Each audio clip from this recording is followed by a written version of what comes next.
And welcome to another edition of Quoth the Raven, Lewis Bright Raven. I'm your host, Lewis Bright Raven, 28 years of experience in working in comics, science fiction, fantasy, horror, and role-playing games as a writer, illustrator, and editor.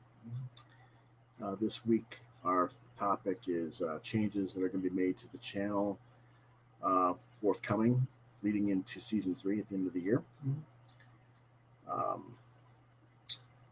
But before we get into that, we need to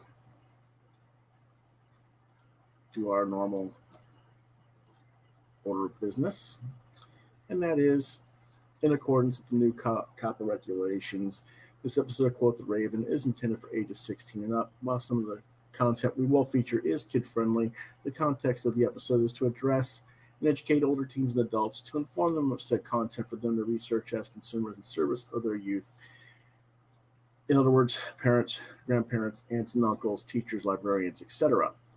There is the possibility of adult language present on the episode as well, rated TV 16 and up.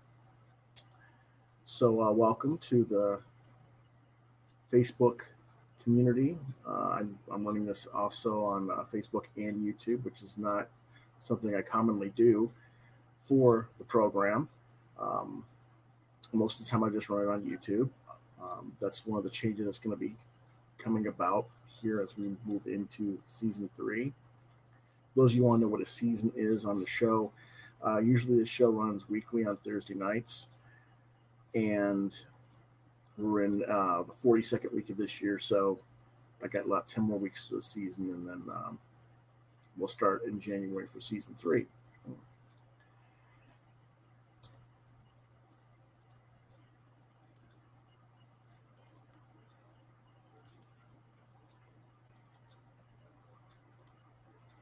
So let's go ahead and get to our normal start, and that is our questions and answers.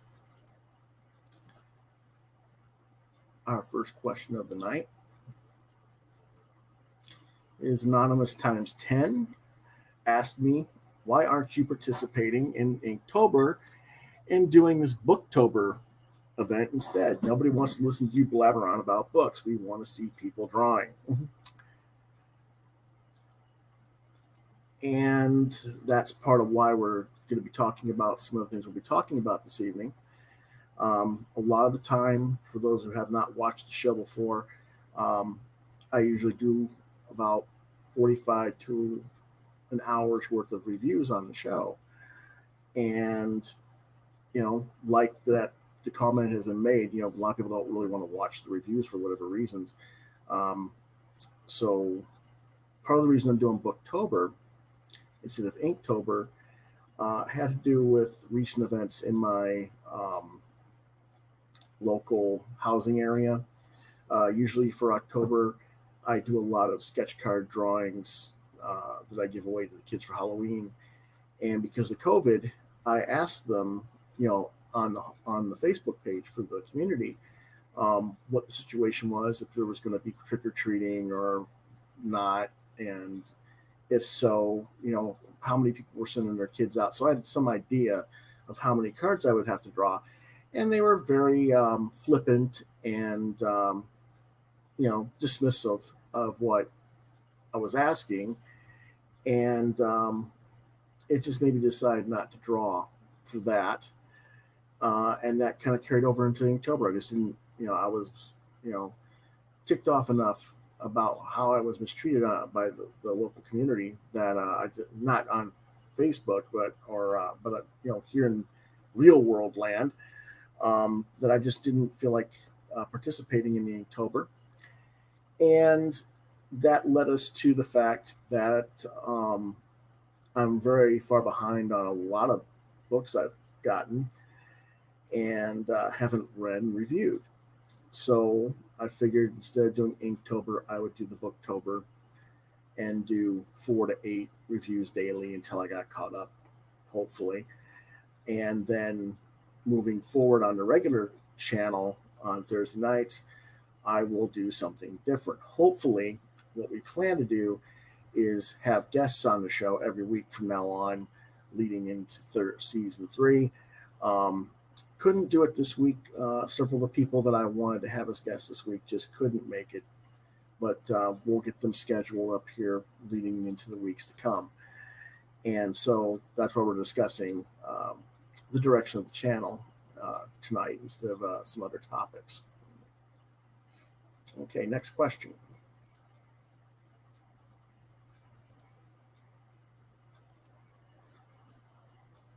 Anonymous asks, would you do a weekend draw session and do sketch cards for October this year instead of daily? I get that you're busy doing the book reviews, but I would really like to see you draw more stuff on the channel. It's a similar topic of discussion. I don't know if I'll have time to do drawing on the channel this month or not. It's not that I don't want to do it at all.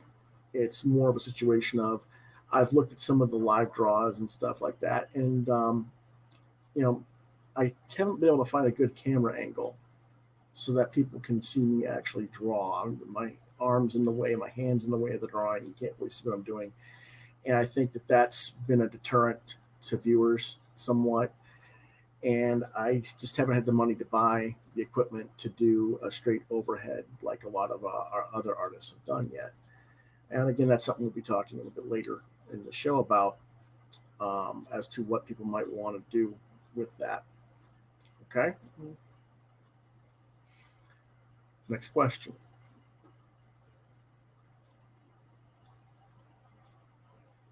Santos, one of our regular viewers from around Lake Illinois, asks, you keep mentioning that you're going to have some shirts and others for sale, but I haven't seen them yet. Where are they? I was trying to figure out where to put the store online, or if I was going to do a different I'm getting quotes basically on the printing for the shirts. And once I get that figured out, if I can do something local and do it where I have the physical shirts in my hot little hands rather than you buy off of an internet thing and I only get a percentage or whatever, then I'll do that. But it's in the works, and it should be everything should be start showing on the channel and with links to the pages where you can buy them sometime this month. If not this month, then early November at the very latest. Okay, Santos? Next question. Angela from South Carolina asks, are you going to participate in Halloween Comics Fest this year? That's a good question. My local comic shop, Scratch and Spin Records and Comics and Toys and Memorabilia here in West Columbia. I talked to the owner, Eric Woodward, and he said that he doesn't know if he's trying to get something put together. It doesn't appear like the publishers are doing Comics Fest this year due to COVID because we had things messed up with Free Comic Book Day back in May, and they've been staggering all the free books from that all summer long. They probably aren't going to be doing Comics Fest as he knows it, as them getting books and stuff. So he doesn't know yet if he's participating. And if he's not participating, then I probably don't know unless Jorg contacts me from Heroes and Dragons or something.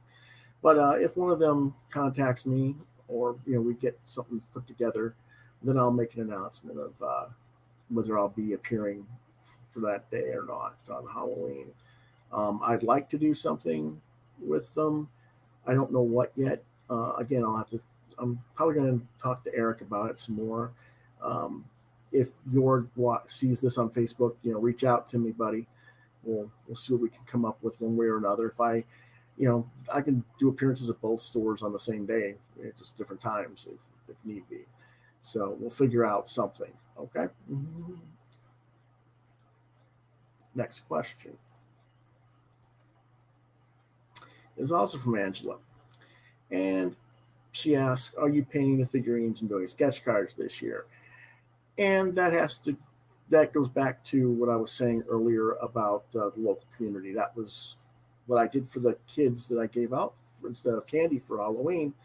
And, you ask them, hey, how many kids am I going to have to do this for type thing, because it takes time. It's not just something I just zip, it's done. It's hours, and it's literally hundreds of hours of time spent over the next 20, 30 days trying to get enough ready for everyone.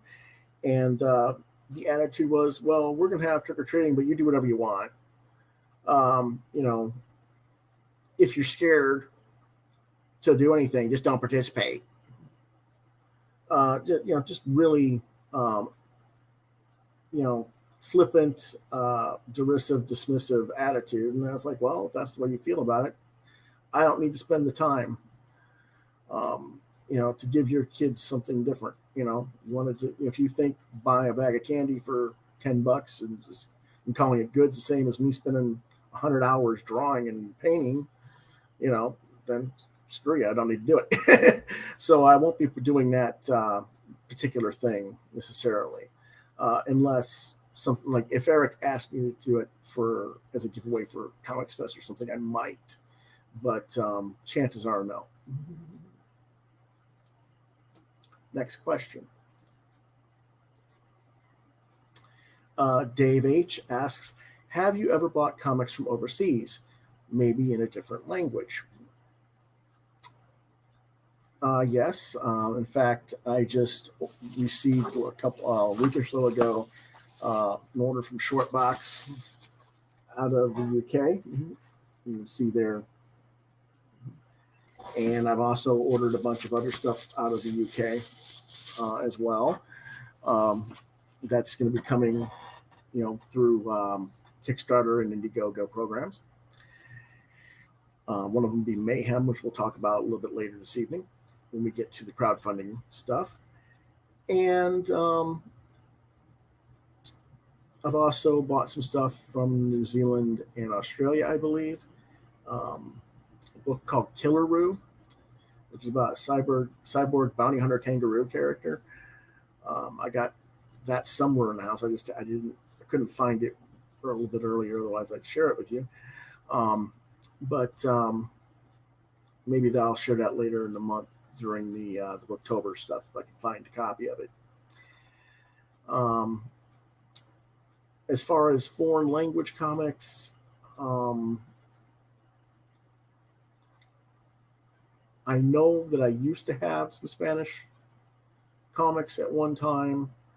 When I was teaching English as a second language, I used comics as a tool, and I had some Spanish, and I had some Filipino books as well, some manhwa, and I used them for that. But since I stopped teaching, I think I gave those books away to students, and I don't think I have them anymore. Let's see if we got any more questions. Sean asks, are you going to participate in the 2020 virtual 24-hour Comics Day on October 3rd and 4th of this year? No. That would be a hard no. For those of you who don't know what a 24-hour Comics Day is, that means you make an entire full comic, 24-page comic in 24 hours period of time. And I got too much other stuff. If I'm doing Booktober, I'm trying to get other things done. No, not this year. I might do something maybe in November, where I do something interesting. I was thinking maybe, depending on what's going on, I don't know yet, but we'll see. I don't want to give anything away until I know I'm doing it.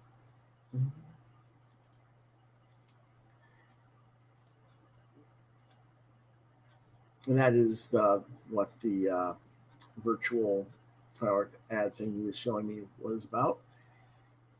And so if you have questions, you can email them to quoththeravenlbr72@gmail.com. Subject QTR questions. Please indicate whether or not you want your name and locale read on air.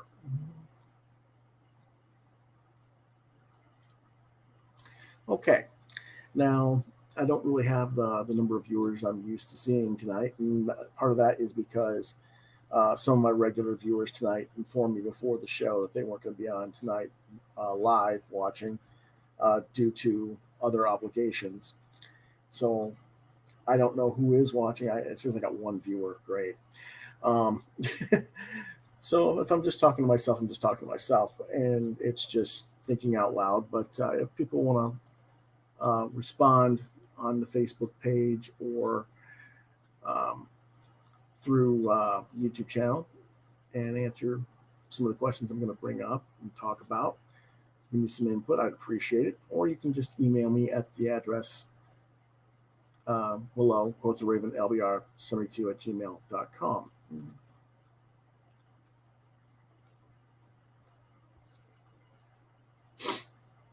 Okay, now I've been looking at some things that have been going on, looking at my channel's analytics on YouTube. And, but I've been looking at things and I've been talking with other people who have had channels doing their own stuff, whether it's on YouTube or Facebook or whatever. And I've been trying to figure out why I don't have very many subscribers and I don't have that many viewers per episode. And one of the big things that people seem to do from the analytics is they'll watch the Q&A. And if I have a guest, they'll watch the show. But if I don't have a guest or I'm not doing live drawing of some sort, they tend to tune out and turn off. And they're not really watching the reviews. And that's been a big part of what this channel has been about, is reviewing comics. A lot of comics that people don't normally read, to give people insight as to what else is out there in comics. And apparently people just don't seem to care. And if that's the case, then I have to take a different tactic and move into a different direction as we move forward with the program and with the channel. This is part of what led me to do the Booktober situation. Like I said, I just want to get all the stuff I've read and promised that I would reviewed. So I'm going to do my best to get that done this month. And then I might do a little thing now and again, stuff I really like, instead of just a bunch of stuff that you might get, well, this is a middle of the road book type thing. I'm just going to do stuff I really like, really would recommend people buy in the future. And I'm going to do my best to start having not only guests on the show regularly, but having multiple guests where we all draw at the same time or something like that, drink and draw type episodes or something like that. Because apparently that's what people want. They don't really want the other.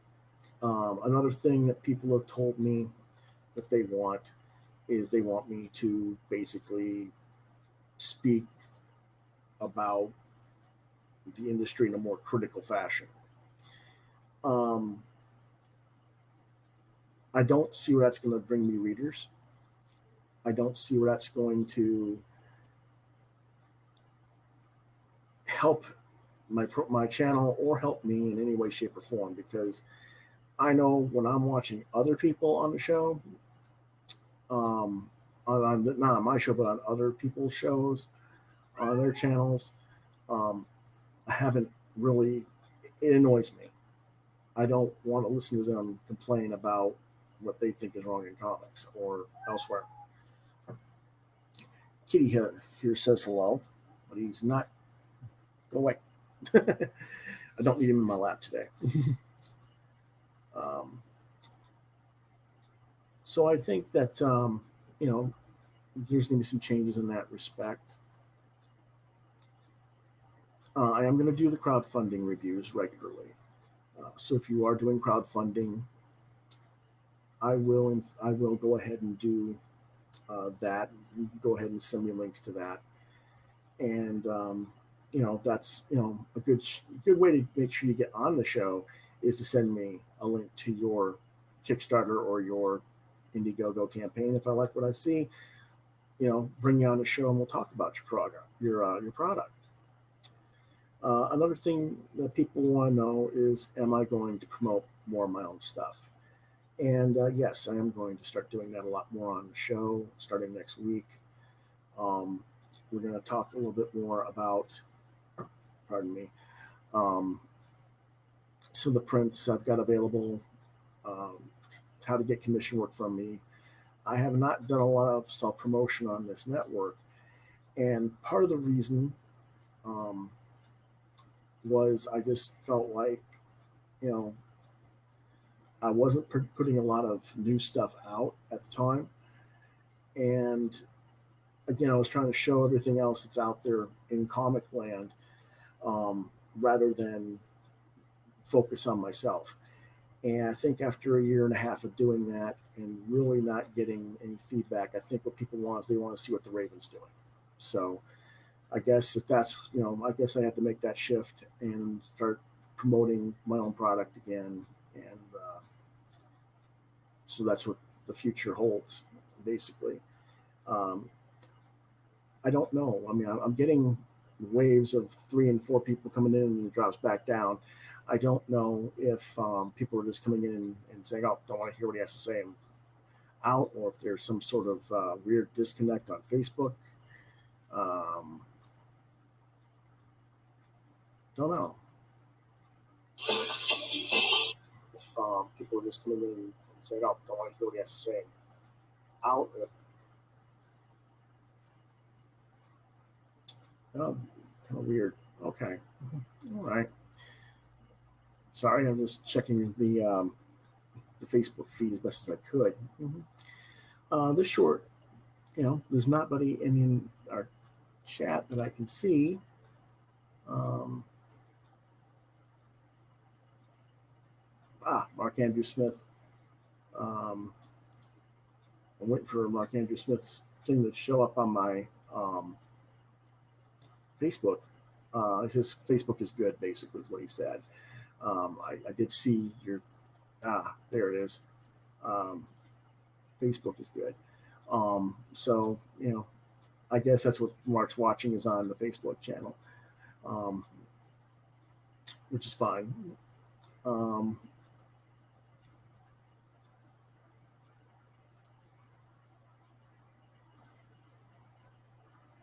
Oh, he's actually on YouTube.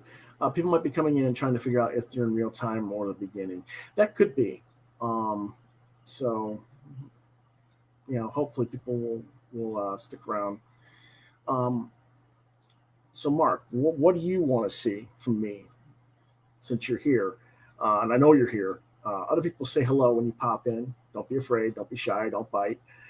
But what do you want to see from me on this channel in the future?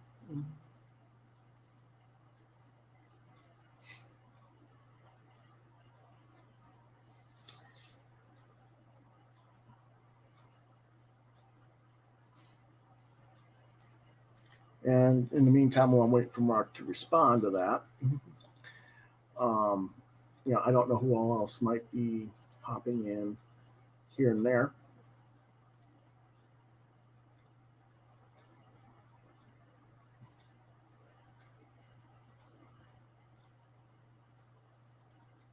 Mark says, I'm not a really typical comic viewer. Here's why.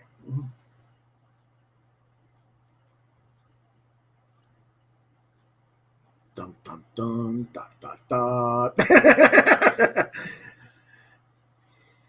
But I think you are actually kind of a typical comic viewer. I think a lot of people, I'm looking at my analytics and, like we've had this discussion privately. Um, you know, Usually you watch a certain amount of stuff of my show and then you go away for a while and maybe you come back at a different point. But but we'll see. Um, I know there is always weekly news about DC and Diamond, but that's kind of someone else's thing. Yeah, I agree. I really, you know, again, that's kind of like the negative stuff because people will talk about what's going on with DC and Diamond, often putting a negative spin on it. And that's something I don't want to do, particularly, but that seems to be what people like. I don't know.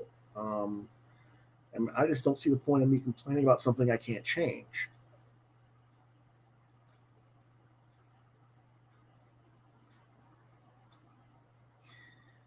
Then I like a little bit of the reviews, but I don't buy much these days. So I'll usually watch the start and then kind of fade out after a couple of reviews. Yeah, yeah, that's what people do. I don't think you're the only one. I think a lot of people are doing that. Um, you probably stay longer than some. I think some people, as soon as I start the reviews, they might stay one review with that, and they're off based on my analytics. The guests can be interesting, but some people have weird styles or pretty much have their feet up on the desk. um, I don't know. Um, yeah, it's it just depends on who you get on the guests. I try to be pretty open minded about some of that stuff. There have been a few that have kind of gotten carried away, and I don't know. I felt like Chris Wallace there while at the um, at the debates there sometimes. But I don't want to be rude, but yeah. Um, I like the interview with John. That would be John Norris, my friend who does the music opening theme, um, or him as a co-host was decent. Yeah, we really did enjoy doing that. Unfortunately, John's not going to be on for the rest of this month, unfortunately, because he has to do his thing as I guess the show must go on, and he's doing um, stage work, stage plays and stuff like that. And he's a music director, and they're starting to do their seasonal warm ups for shows again, which I thought was a little bit surprising given the situation with COVID, because here in Columbia it's been going up, but typical. All I can say is hope he stays safe. Um, so maybe have some guest people a few times a month to co-host. Yeah, I'd like to do that. I just don't know. It's that kind of thing there. It's been kind of like getting the people to come on the show, and I think because I've had so few subscribers and so many, they look at the shows and they look at how many viewers I've had on the show, and they're like, well, why do I want to co-host a show that only has 20 viewers? Why do I want to even come on your show? That's why I have such a hard time getting guests. They don't understand that you gotta, I gotta have content to get people to come. So I don't know. I guess they, let me go on Sweetcast or let me go on Ethan and Skyver's channel. They got like 5,000 viewers. And it's like, yeah, and all they do is complain about how everybody else sucks. What's the point? But whatever.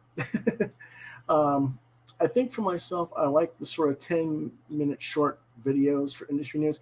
Yeah, that's fair.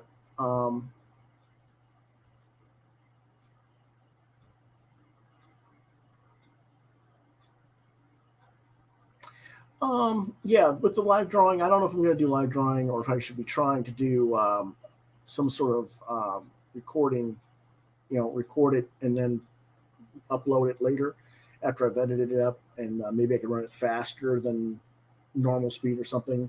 I'm trying to get a different camera for that. I just haven't found one that I'm happy with to order. So there was that.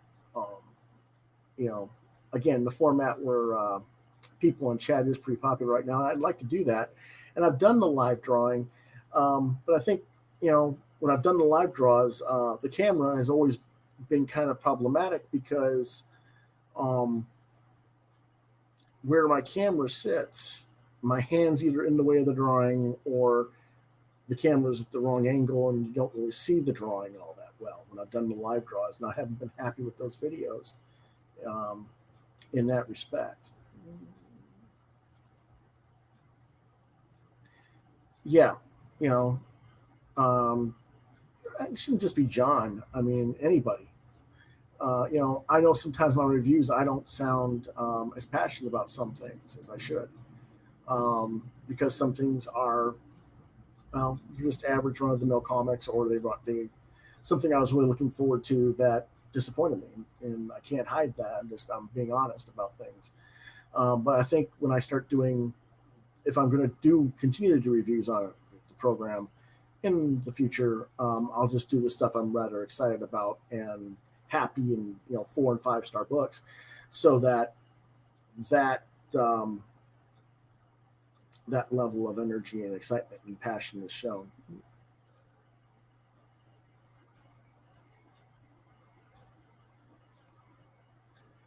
So when you watch someone's eyes light up when they're talking about something, that's cool. Yeah. Speeding up will be a good option. And again, I just, that means pre-recording videos, and I just haven't been happy with my efforts in that regard yet. So in that respect, I'll have to just keep working on it and do better and figure out what I'm doing with that. Yeah, again, bringing in new people to talk about their passion books and why.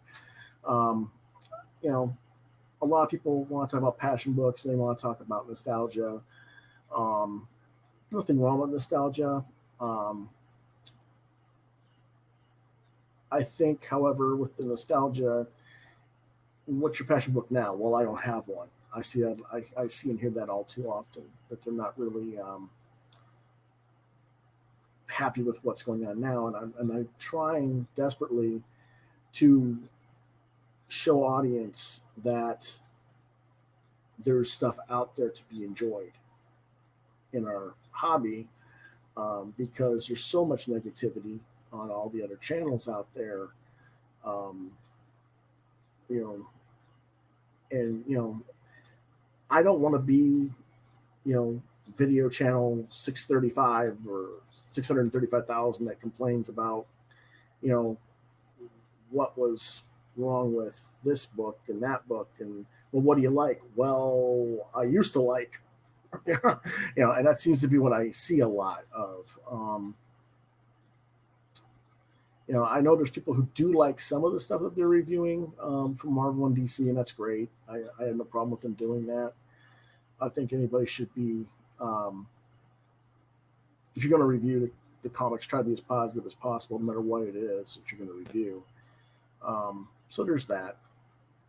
Um,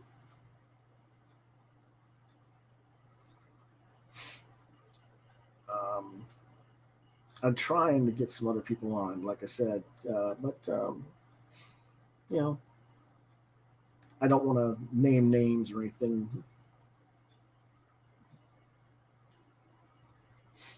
Yeah, I have that issue. I don't have a passion book these days. It's happening right now. Well, other than your own, but I don't know. Is it because you don't have a passion book because they're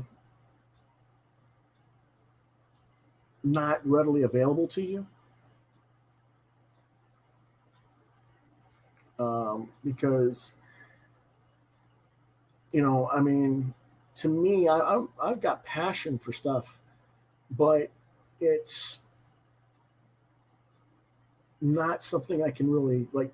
Hey, go to the store and buy this or order this. A lot of stuff you have to get through Kickstarter or Indiegogo, or you have to go on IndiePlanet.com. It's a lot of online sales, and that's not the easiest thing to sell comparatively. So, no, because there's Amazon. Yeah, again, Amazon. Again, people do buy stuff online. I don't know. Um, it's interesting, you know. Um, that's something that's worth discussing in a future episode.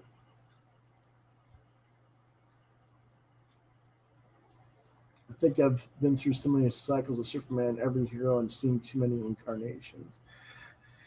Um, I can see what you're saying there, I guess, on some levels.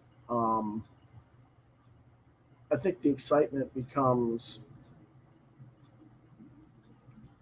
more from a specific creative team, for example. Um, so superheroes bore me a lot, but not supervillains. Well, I mean, let's be honest. The superheroes are always the boring because they stay static, and we see them all the time. Whereas villains, when they're done right, and we aren't making the villains the central characters of the books. Not talking about your book, Gladstone School for World Conquerors, but I'm talking about the mainstream Marvel DC making all their villains have 2 and 3 books a book per character. I think when supervillains were appearing periodically, it would be like that would be like an event, a mini event of a sort, because you'd only see them on occasion when we were younger. A lot of stuff can just be quirky for the sake of being quirky, and I think that's fine. Um, Whoops. So it just seems like I've seen almost every book before, and they have to compete with Netflix, Hulu, HBO Max, other channels, of course. And then there's the cultivation aspect of it, that you have to dig through coal to get to the gold. Um, yeah, I guess.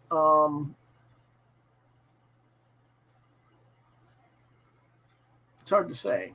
Um,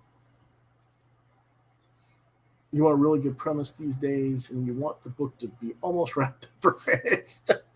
You're waiting for the trade, the collection, instead of having to worry about it. And I get that, because so many books these days, don't get finished for multiple reasons. Whether a book gets canceled because it didn't get enough support in the mainstream direct market, whether a book um,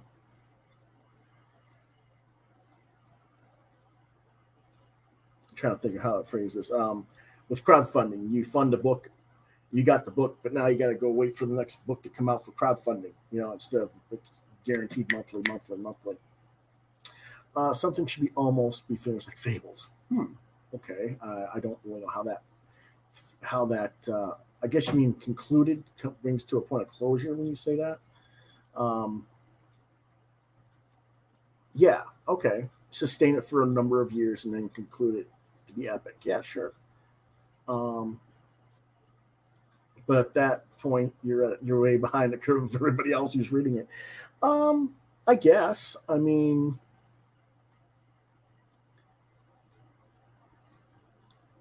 yeah, I suppose. Um, interesting, interesting thought.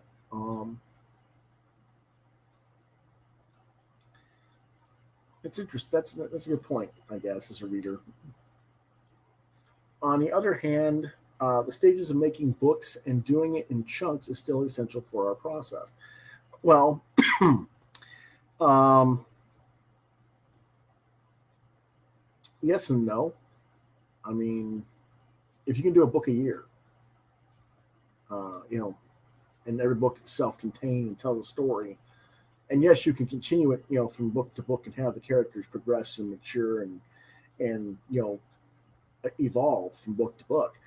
But it just depends. Can you build enough of an audience to sustain yourself between books, so that you're making a living between those books, um, the way novelists often do, with comics, or not?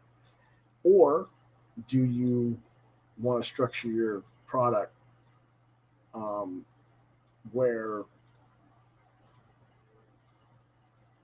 you do like a monthly series of short stories while planning the big event book, and you're doing the big event book in the background while you're doing the monthlies? I kind of want to do that, the latter there. That's what I kind of want to do with my own characters, is have that monthly thing and then have the bigger book once a year. Um, but you got to have enough of an audience to sustain that, and I don't know. That's part of the reason why I've been kind of hesitant in putting books out, is that situation. And yeah, that is a tall order.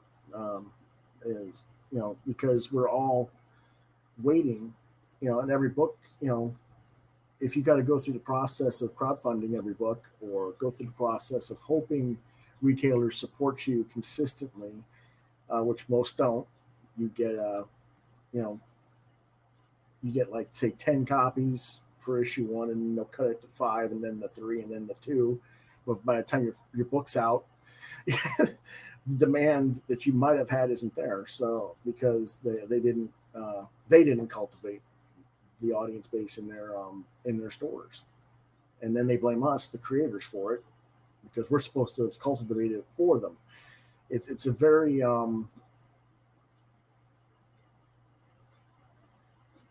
I don't want to say backwards, but you know, they work against each other.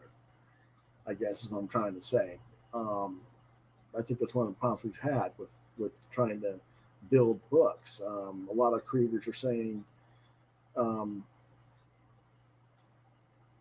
why did my book fail in the direct market? And this is DC books, Marvel books. Why did our books fail? And part of it is they're not being marketed by the publisher or the retailer. You know, it's not that the book was bad necessarily. So it is what it is.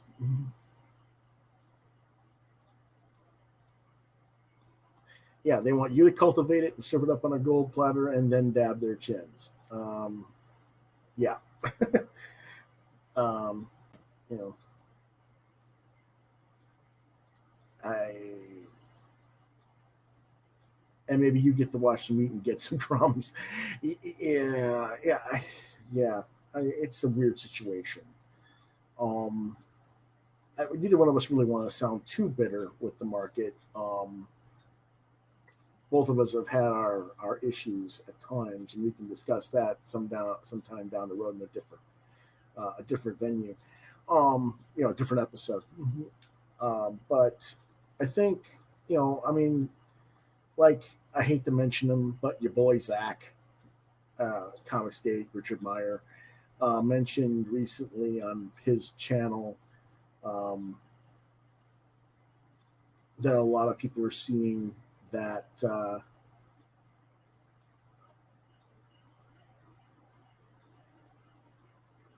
lot of people, meaning creators, are seeing that they actually make less money working for the mainstream than doing their own stuff online. So you know,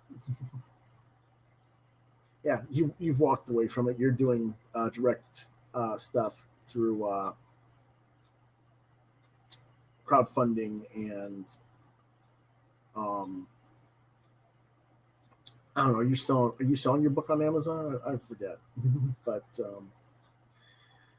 you know, I think and that's something we'll have to discuss in a future episode as well. Is different channels of distribution again. Um, how do we market our books and get them out to the public at large? Um, as much as we promote these channels and we talk about books online, um, we're reaching a niche audience, very small niche audience. In my case, it's numbers of tens, and even the most popular channels. You know, okay, maybe you get 10 or several tens of thousands of viewers, but that doesn't mean they're actually buying books. I think some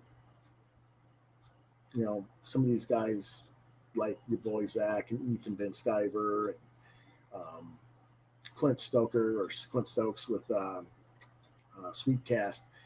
Um,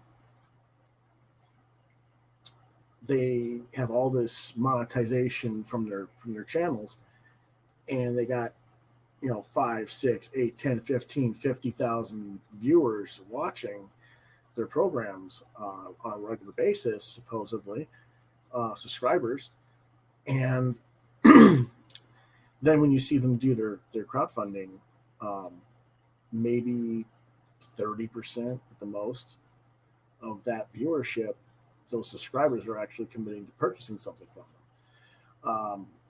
So I kind of wonder about that. You know, you want to build a channel, but is your celebrity status or your channel your product, or is the book your product? So speaking of books, are you going to make some comics or write a book or project? Yeah, I'm looking to put out some stuff next year. Hopefully first quarter, but I don't know exactly what time for schedule yet.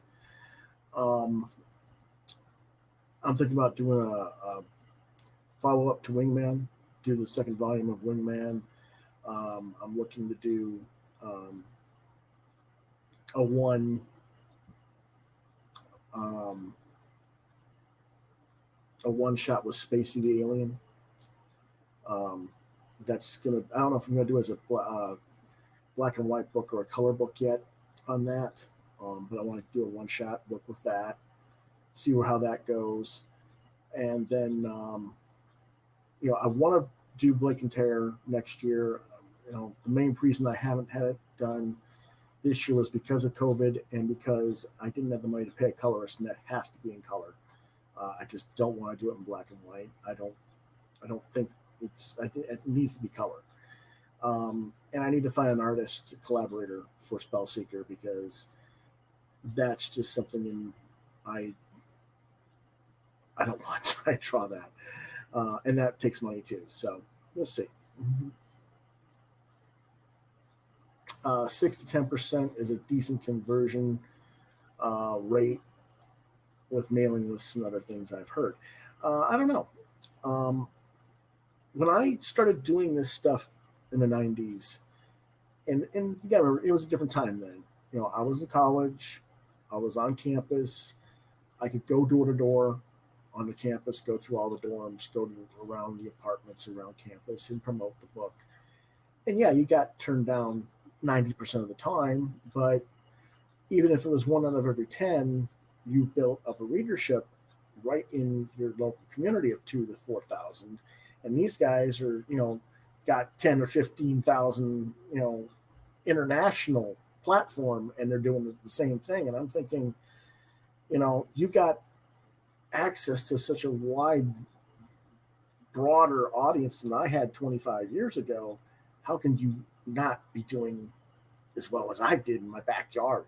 That's what kind of why that's one of the reasons why I haven't really pushed for the crowdfunding stuff, because to me, I don't know. I mean, I'm not saying it's a failed channel by any means. It has a level of success to it, but I don't see it as something that I can do standalone and make as much money as I did the other way. It's like, do that and plus, it's like there's different channels we all have to be doing. Yeah, that starts adding up. Colors are a must. You could learn the process from A to Z and try your hand at it. I can do hand coloring okay. I think you know that. I sent you the color guide for the Martian Jones pinup I did for your project. I'm not really happy with the computer stuff. I've never been very happy with doing computer. I don't have of course, I'm working kind of on the screen instead of on a tablet, the technology we have to type stuff. So there's that, or try to paint like Jill Thompson. Eh,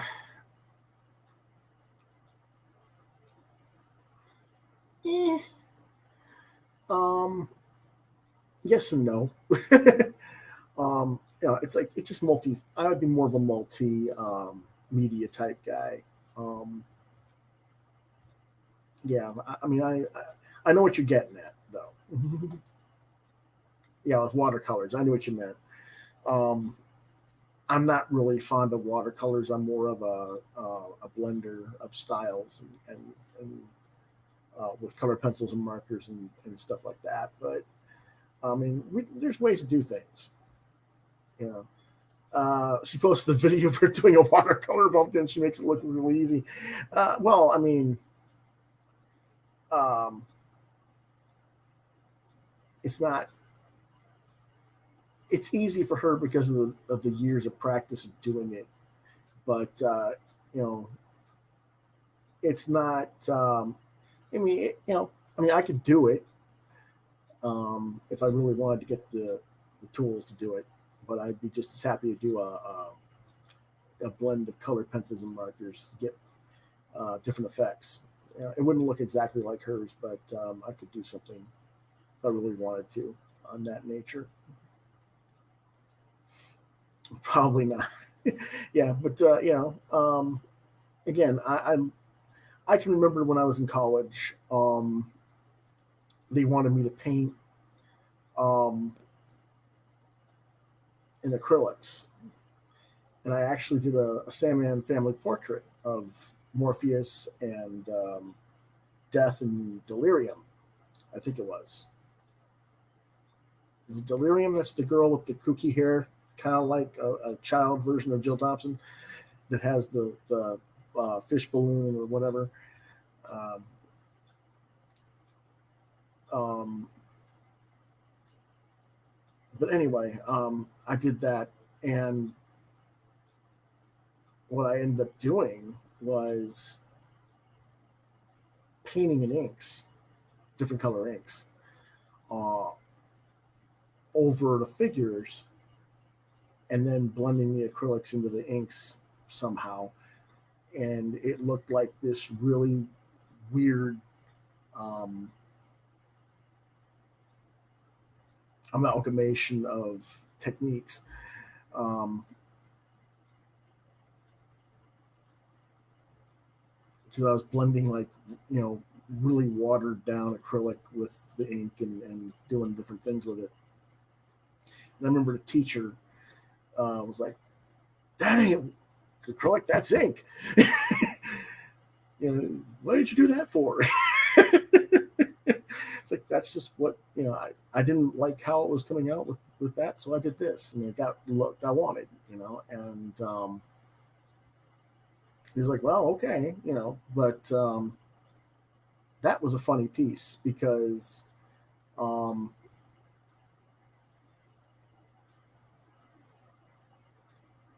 I mean, I think I got a mid-level grade on it or something like that, and then I took it to a convention and sold it for $300. It was like, well, I guess it was an A work, I think I got like a B or a B minus on that particular assignment or something. And it's like I got $300. I'm like, no, I think that was an A. Gouache paint, you can still move it around and manipulate it after it's on canvas. Yeah.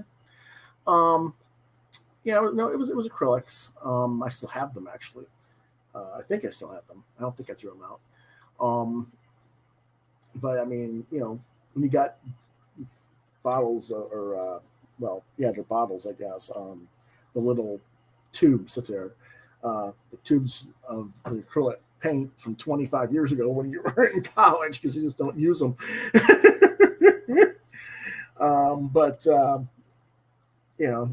yeah, that's something there, to do possibly. So yeah, I appreciate your feedback, Mark, and I don't know if anybody else is. I don't see any comments over on the Facebook page, so okay.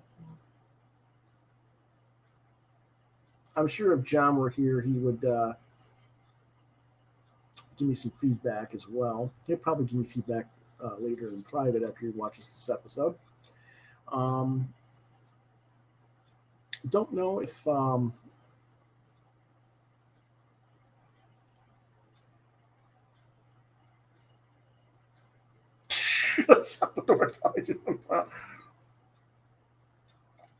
they're probably all dried out, to be honest.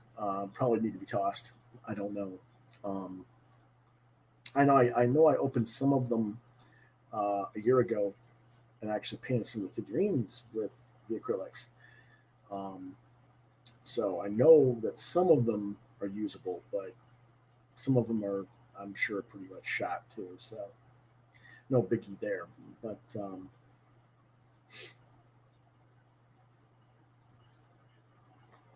as far as Salvador Dali, I don't know. But anyway, but that takes pretty much what the direction of the channel is. You know, again, maybe getting a co-host. Yeah, the thing with the co-host is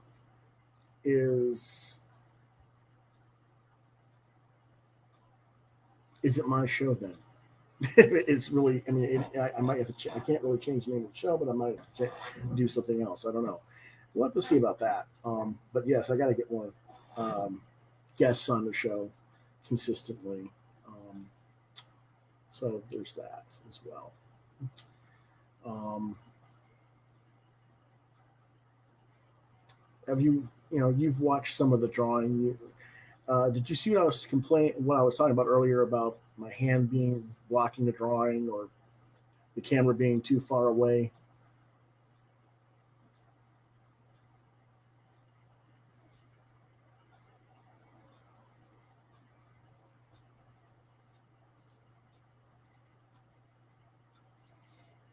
Another thing I've noticed a lot lately is people are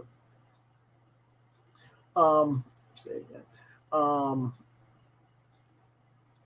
when I'm doing the live drawing videos, my hand when I'm drawing the camera, it's like my hand's blocking the picture a lot in the videos, or um, if I go from the other angle, the camera's too far away and you really don't see the picture that well because of the camera angles. Am I correct in my assessment of it? Because that's how I look at it myself, and that's why I don't like do. That's why I haven't been doing the live draws, is because of that reason, and I haven't found a way to get a good camera angle. Um, I know the best way to do it is have a direct overhead type, and I just, I haven't had that yet.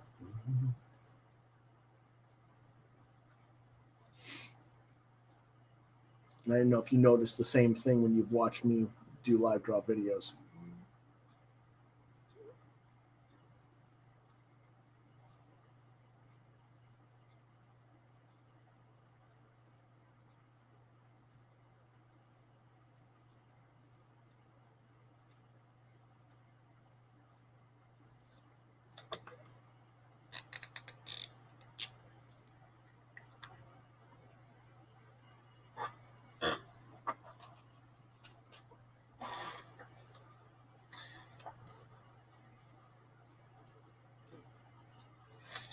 Yeah, well, the thing is, setting up the camera is a pain, like I said, for that type of thing, I guess. But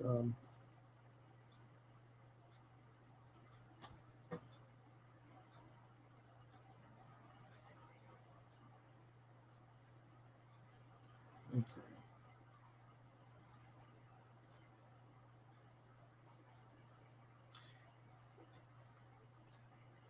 Okay, well, maybe I'm wrong. I don't know. Yeah, hard to say. But you were saying drawing with people can be popular if you pick a theme, like X-Men, right? Okay, well, again, yeah, you got to have something that people either recognize or they think is going to look cool, I guess. You know, um, that's one thing I do find annoying with some of the artists. I mean, there's some really cool artists out there who draw some really excellent stuff, but it's always the same characters over and over and over. It's like, dude, pick something else, draw something new. Um, I see the group drawing format a lot. Yeah, yeah. Well, when you're all doing a group thing, that makes sense. Everybody wants to draw a theme, whether it's Batman villains or X-Men or Avengers or whatever. I get that, but I mean, like, I won't call him a friend, but a guy I watch on YouTube called ADC Art Attack, and he does, like, he's always drawing Dragon Ball Z characters and Sonic the Hedgehog, and I'm like, dude, draw something else, anything else, but in a way, that's what he gets asked to draw too. So it's like, and he'll be like, yes, I'm going to draw Sonic in the version in he's like, there's 10, I'm going to do it in 10 different art styles, but I'm drawing the same character. You know, it's like, no, I don't want to see what Sonic would look like if he was drawn by Matt Groening. I just don't care. I don't want it. It's like, what if Sonic was drawn by Jim Lee? Even Arthur Adams. I've never watched Arthur. I mean, Arthur does draw his things too, like you say, but I mean, I do the same thing. I think we all do. We draw what we like in a way. Um, I don't know. That's an interesting thing. I mean, I try to do different stuff for, um, like when I was doing the cards. I mean, I don't like Pokemon, but I drew lots of Pokemon. Um, I don't really like, um, you know, the what do you call those things? My Little Pony. But there's an audience base for it, so you draw them. Um, I think that's part of being a professional. A lot of times you just have to draw stuff you don't like. um, I guess, I mean, it's a good thing to get into because, I mean, even when you're drawing your own thing, um, there are elements that you have to draw that you don't like drawing. I mean, if you're drawing a comic book, um, you're going to have to draw backgrounds a lot of the time. You're going to have to draw buildings, you're going to have to draw vehicles, you're going to have to draw furniture, you're going to have to draw all these things that aren't fun to draw, they're just there. Um, and you got to figure out how to make it fun and still put what you want to draw, whether it's your characters or whatever it is, on the page as well. So, I mean, that's what being a comic book artist is. So, I guess if that applies to that, it should also apply to whatever people want to see from you, I guess. That's my take on that. But yeah, but I call them fan artists deliberately. Um, I guess. I mean, you know, you know, I mean, like when I was doing those sketches a couple weeks ago now, I guess, um, in the Wingman art books. Um, not doing my characters. I did a Batman. I did a zombie. I did. I don't even remember what all I did here. You're all sitting here. Just let me grab them here for a second.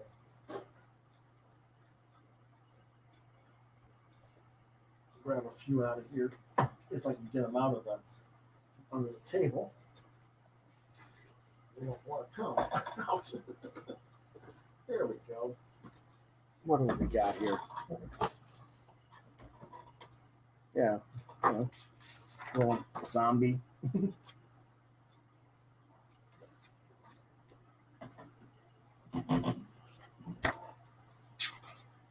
Phantom. Yeah, just look what head sketches I was doing in the books. Batman. Nothing particularly gratuitous or even that great. They're just quick sketches. But yeah, here's one. Usagi Yojimbo. So as you see, that was four completely different styles in a way. But that's kind of the thing that you got to be able to do. So anyway, yeah. So we'll see. That's something that definitely going to be doing a lot more of. Is live draws, and hopefully people will start commissioning me for stuff that I can do live on show, so you can watch me draw your commission. Um, so there's that. Hopefully, so I appreciate you engaging with me, Mark. We're gonna go ahead and move on from Usagi is my favorite. Yeah, Usagi's pretty cool. So you know, yeah. How's your dog doing there, Mark? Mark recently got a puppy, corgi. That is the right breed, right? A corgi, I believe. Um, and he, I guess he's got like a half a week or a week to go before you can take him out to the dog park or whatever, because he's got to get his last shots or last visit to the vet beforehand.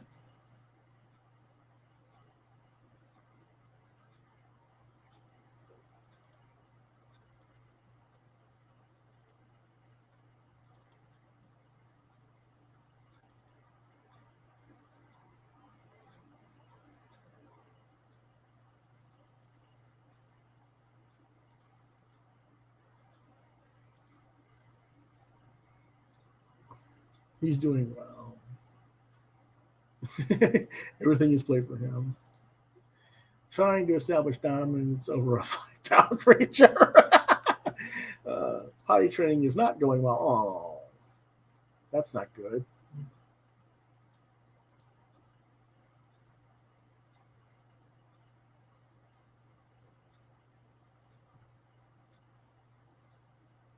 I hope that the potty training is not going so bad that it's caused a problem in your living quarters in some way.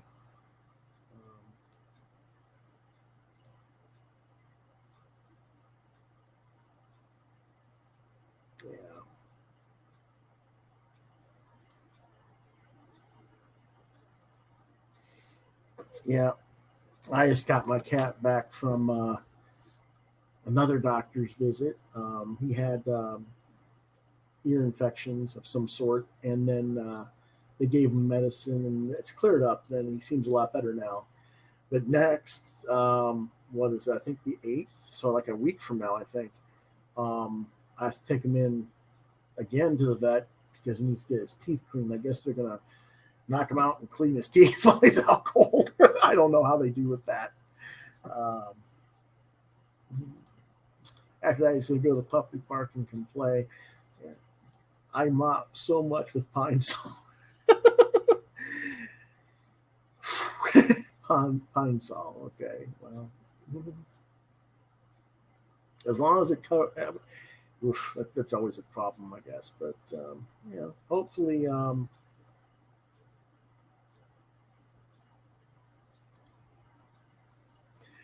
yeah.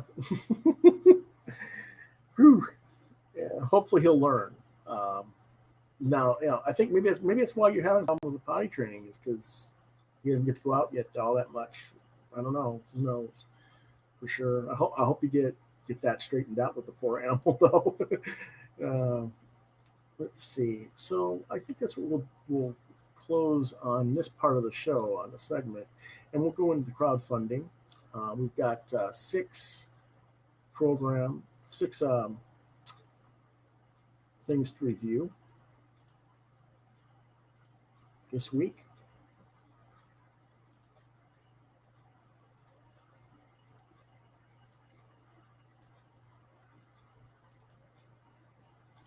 We'll start with Claptrap. This is a hardcover collection of movie parodies in the classic humorous vein from Mad Magazine. Longtime Mad Magazine creators Desmond Devlin and Tom Richmond.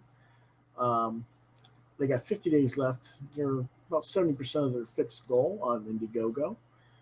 Let's take a quick look at their video. Hi, I'm writer Desmond Devlin. And I'm artist Tom Richmond. Tom and I have been parodying movies together for exactly 20 years. Over those 2 decades with Mad Magazine, Des has written the most movie and TV parodies, and I've drawn the most. We've worked together a lot. I love when Tom draws anything I write because his art really makes the jokes pop on the page. His caricatures are so precise, but his style is so loose and so funny. Working on Des' scripts was always a treat. They were always clever and snappy and laugh out loud hilarious. And that made the art end of things a lot more fun. The kinds of parodies we do started in the 1950s, and they've given us a silly and satiric look at the history of American culture. Over the years, these parodies have become their own comics genre and a unique part of American culture until the final one appeared in print last year. Everybody knows what a tough time it is for print comedy, but Tom and I don't want to see this great humorous tradition die. That's where you come in. Because there aren't any publications creating and printing these parodies anymore, Des and I decided to do them ourselves. We're creating an all-new hardcover book of movie parodies, including some big old favorites that you guys love, but for whatever reason, were never parodied. Those lucky movies managed to escape our pens. Until now. The title of our book is Claptrap. And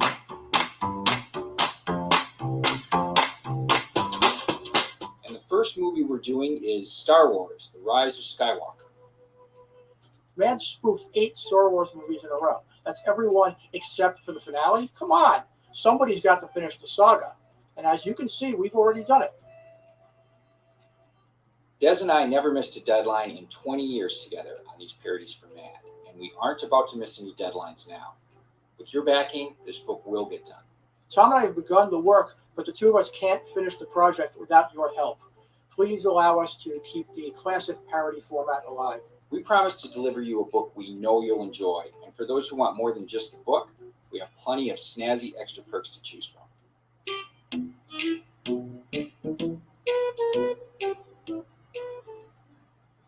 As you can see, they got a little over almost $32,000. They have a $45,000 fixed goal with 50 days left. You can get a PDF for $12. Okay. The hardcover book is $25. I'm not really sure how many pages this is going to be. Let's see. but it's very much like the Mad Magazine's illustrated movie and TV parodies, and it's going to be in colors. Whereas Mad Magazine was doing them a lot of times in black and white, so that's not too bad of a deal. Um, the estimated shipping is a year from now. That's a little bit weird, but you know, let's see what they got though.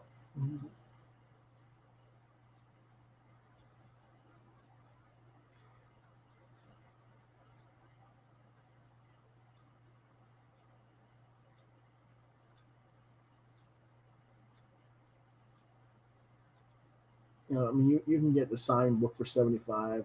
You get a script and pencils PDF, um, exclusive print. Your name is a sponsor. Thank you. Quite a few other things. Um, Interesting. Trying to see how many pages this is actually going to be. It doesn't say. You can get drawn into the parody. Original page of art featuring you. You get to pick the movie. They got quite a few things. Um,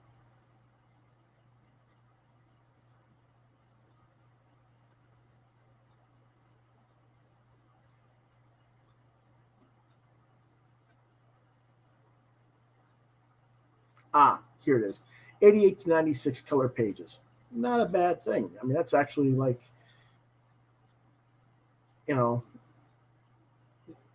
larger paper than the Mad Magazine. It's going to be color, be additional comedic material, a hardcover format, and not bad. Um,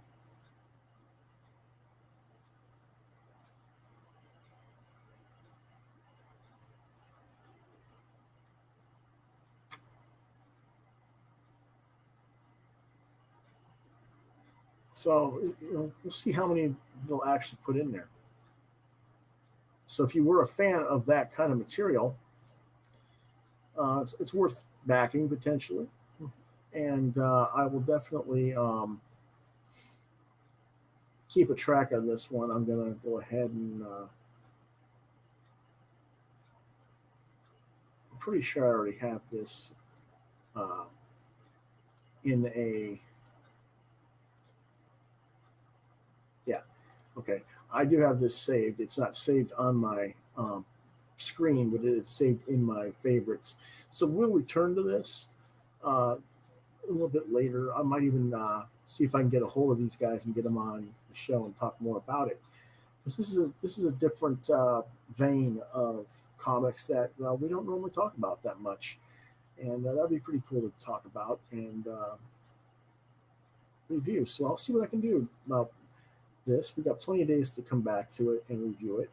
But I think the pricing is not that bad. I've seen a lot worse perk prices for Indiegogo. So interesting. Very, very interesting.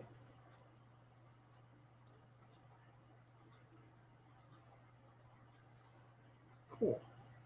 And again, this will be released in November 2021. So we're talking about a year out. So maybe I don't know why it would take that much longer, but that's something I'll ask them if I can get a hold of them. So we'll come back to that one. See what else they got.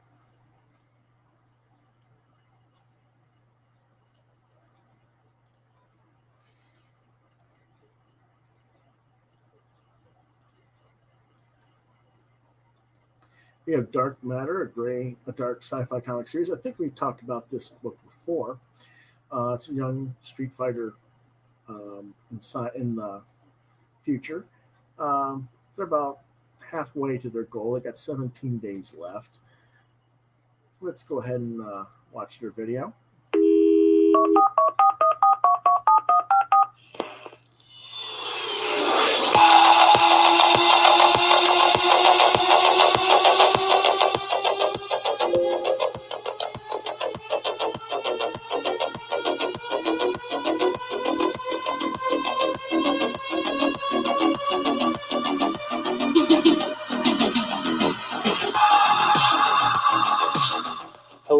and welcome to Gray Matter.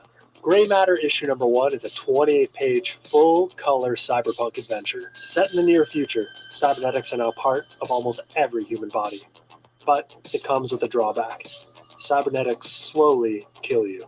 The fusion of flesh and metal was never meant to be a long-term relationship. The metal leaches poison into the body slowly over its use. The more you use, the faster the poison moves. We follow Leah, a young woman who makes her living slugging it out in underground street fighting rings. Leah lives waiting until her use of cybernetics finally causes the poison, known as graying, to kill her. Things change when she is offered a job to bring a young girl named Rachel to the safety of the inner city. This job brings money that can make the rest of Leah's life a little more comfortable. But what Leah discovers is this girl shows no symptoms of cybernetic poisoning, making her highly sought after by the crime lords controlling the outer city. What follows is a journey that is sure to push Leah to her breaking point, and possibly to a quicker death than any graying could provide. This campaign, we are offering Gray Matter issue number 1 and the Indiegogo exclusive variant cover. Both books offer beautifully rendered artwork, but only the Indiegogo exclusive variant features behind-the-scenes artwork, character renders, and a bunch of extra features. If you like your science fiction or cyberpunk a little dirty, scrappy, and full of grit, you'll love Gray Matter. Back Gray Matter today, exclusively on Indiegogo. Okay. Now, they got 53 backers with 17 days left. They want to reach around $3,800 or $1,800. I like the concept of this. It's going to be a 28-page book in full color. You can get a PDF. I don't know what their ultimate tier is, but you can get a PDF for $5 or $4 US because they're talking about $5 Canadian. The comic is $15 in US, $20 Canadian, and it comes out in August of next year. Okay, I like a lot of the artwork here. I like a lot of design work. That's the 15. It's 23 US for the variant, which is has the extra artwork he was mentioning in the variant cover and the making of additional pages, I guess, would be there. You get cover prints. The double spread poster. A custom commission, $100 is $75 US is not a bad price for a custom commission. They got 0 out of 10 claims, so it's interesting. But you'd be drawn into the book for $150 basically. There's the developmental stuff that they'll show you from the basic breakdowns in the computer to seemingly pencils, and then the colors, shading, and then the color work that way.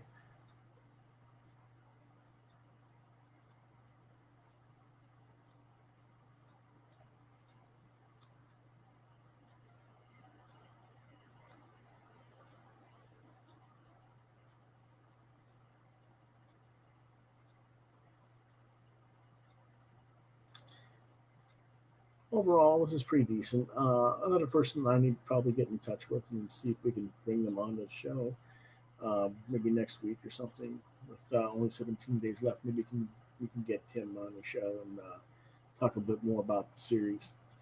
But overall, pretty good. I want to learn a little bit more about it, and I don't know what the ultimate tier is. I guess you get both books and all the other stuff for $100. I don't know. Yeah,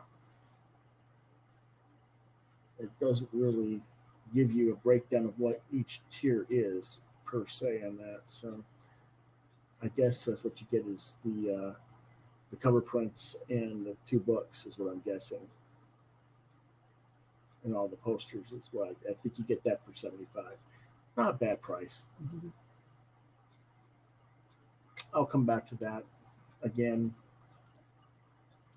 as well.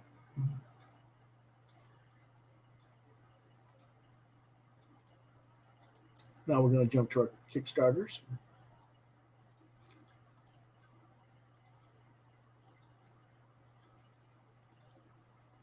and this is The Adventures of Simone and Ajax. And this book I've actually seen before. Actually, when I worked for Arrow Comics, they did a one-shot with Simone and Ajax, and he's also had a print trade paperback published through another company. I can't think of the name of it right off the top of my head now. But I'm a big fan of this particular concept. And it's got more than double of the goal money, as you can see. I got 12 days ago. It's guaranteed to be sent. It's going to be a hardcover, 128-page collection. Excellent series. Let's go ahead and take a look at the video. Hi, I'm Andrew Peapoy. You may know me best from my work on Fables, The Simpsons, Archie, and many other comics. But my very favorite comic I've ever worked on is my own, The Adventures of Simone and Ajax. The wacky and fun adventures of a girl and her small dinosaur pal. So I'm very excited to be launching my very first Kickstarter campaign for them. I like to make fun comics, and right now the world could sure use some more fun. So I'm asking you to help me bring Simone and Ajax back for another round of fun. There's nothing I'd rather be working on, so I'm planning another 128-page book with over 100 pages of new comics. I've already written and thumbnailed all 4 stories. I've drawn about 60% of the book, and series colorist Jason Millay has colored over half of it. This new series has pirates, cowboys, monsters, detectives, and of course, lemmings. Simone and Ajax has been compared to Bone, Cerebus, Archie, and the Marx Brothers. So if you're a fan of these or just fun comics, I'm asking for your help to help me get this project across the finish line, to pay Jason, and to get it printed and into your hand. I'll be sending you the 4 digital issues to keep you chuckling along the way until you can get the complete book in printed or digital form. There are also all sorts of extras, like art rewards, mystery boxes full of art and other goodies, lunch with me, and more. Please check out the campaign page and rewards list for more details. I hope you'll find something to tempt you. Thank you in advance for helping me bring jokes, silliness, and adventure to you and others in The Adventures of Simone and Ajax.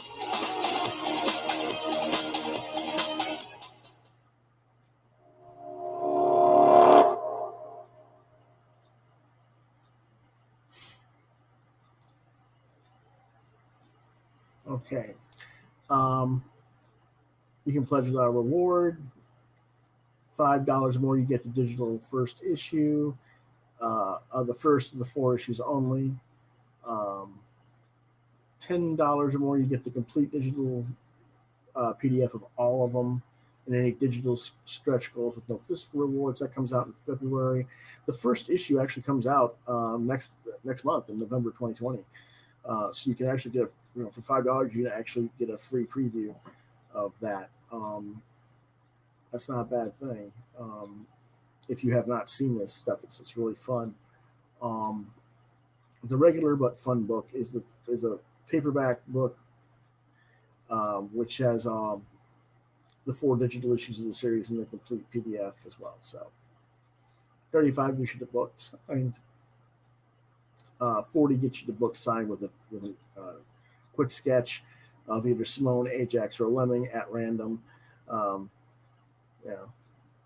Unfortunately, you don't get to ask which one you want. I think most people would probably ask for Simone otherwise. Some would probably ask for Ajax, I guess, but but some would probably want Lemming too. I don't know. That's interesting, but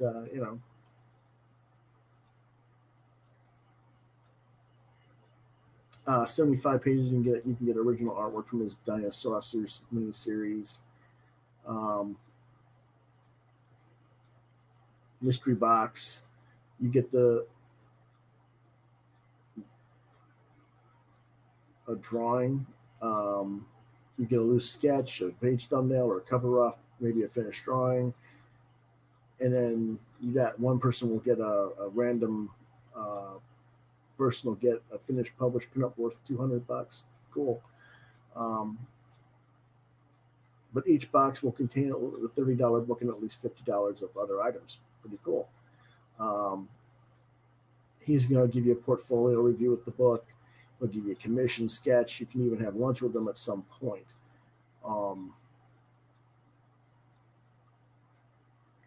He's in the Chicago area, so you'd have to go. You'd have to go to Chicago if you don't live in the Chicago area. But yeah, you know, that's an interesting thing. I mean, you know, he's certainly worth meeting. Andrew's a really cool dude, but you know, like you said, you know, given the circumstances, you might have to wait a while to get to have that happen. Um,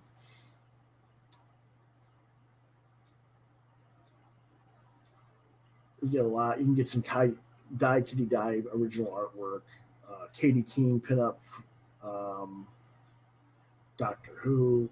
I mean, there's a lot of stuff here. He's offered here. Well, let's go ahead and go down the rest of the page here.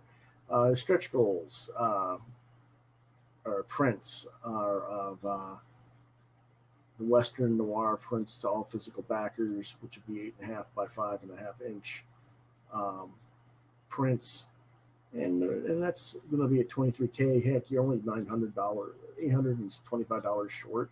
They'll get there. He's got plenty of days. With 12 days, I'm sure he'll get to that stretch goal.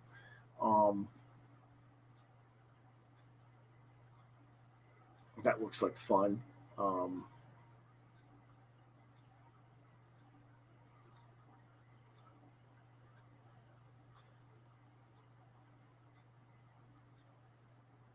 At 26,000, all digital backers of the full collection and all physical backers at all levels get a PDF collection of the Simone and Ajax newspaper strip proposal. That's pretty awesome.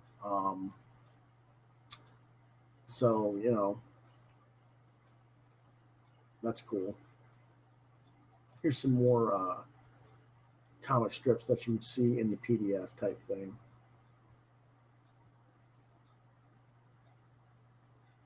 Nice use of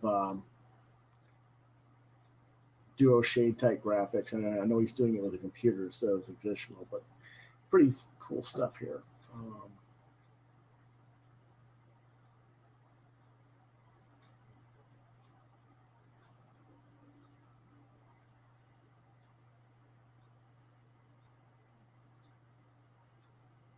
'And as you can see, that was done in 2006, so you can see how long ago he tried to get the syndicates to take it up as a comic strip. I think people would have actually enjoyed the comic strip if it had been released, but for whatever reasons, the syndicates didn't pick up on it, which I think is sad, but you know, it is what it is.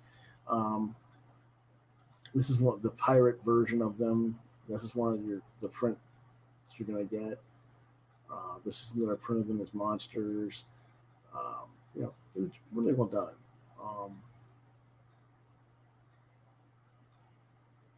So yeah, there's a lot of really cool stuff here.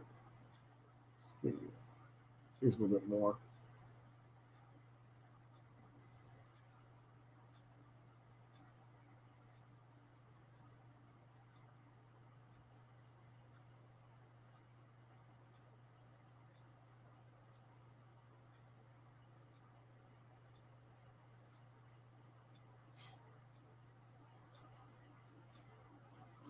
$100 will be new comics, and you know, like I said, they'll have a whole bunch of other stuff in there. So I'm looking forward to this. I'll definitely back this. I'm not sure what level I'll be backing it at, but I will definitely be backing this product.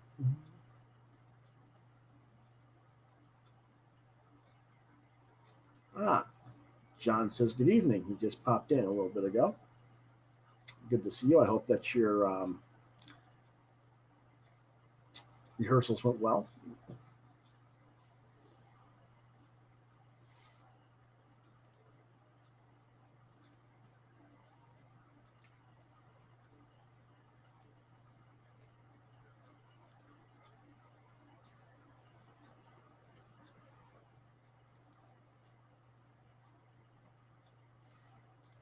Our next book that we're going to review is Trekker's Hunter's Moon.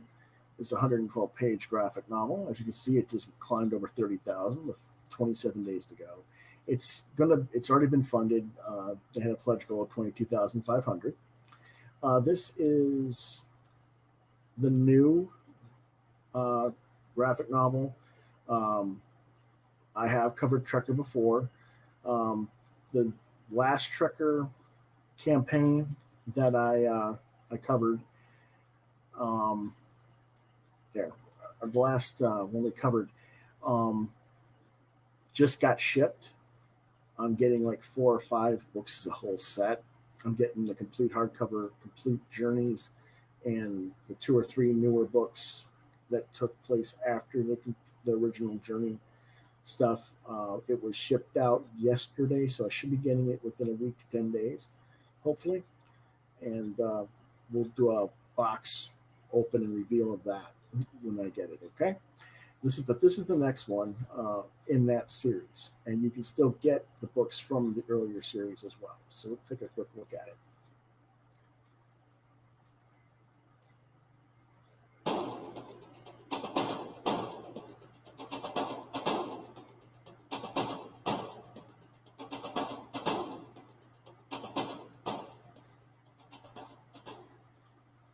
Hi, I'm Ron Randall, and I'm thrilled to be here with this campaign to bring to life a brand new science fiction graphic novel featuring Mercy St. Clair, Trekker, Hunter's Moon.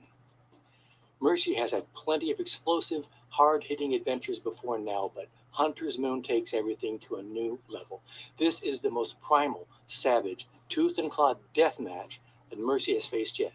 Honestly, I don't think I've ever had more pure fun in creating any Trekker story than I've had with this one. And spoiler alert, this time there's a monster. As you can see, the work on this story is entirely done. Other than a few special extra content pages, these files are ready to go to the printer. If the campaign is successful, that will happen very quickly, just as it has with each of my previous campaigns. Now, this will be my 5th Trekker campaign, but if this is your first Trek with Mercy, don't worry. Each of these books is designed to be a great introduction to Mercy and her world, and each tells an entire self-contained adventure. When you put them all together, they just paint a deeper, richer portrait. Trekker is my passion project. I created this character and this world years ago, and we've shared a long and winding comics-making road ever since. It means the world to me that I have found the support I need here on Kickstarter to continue Mercy's journey. I cannot thank my wonderful backers enough, except by continuing to tell the best Trekker stories that I can. So thank you for checking out the campaign and the rewards, including a set of the complete Trekker library of all the books to date, Kickstarter exclusive prints and commissions, and even a chance to be drawn into the book yourself. Check it all out and then gear up. Let's go on a hunt.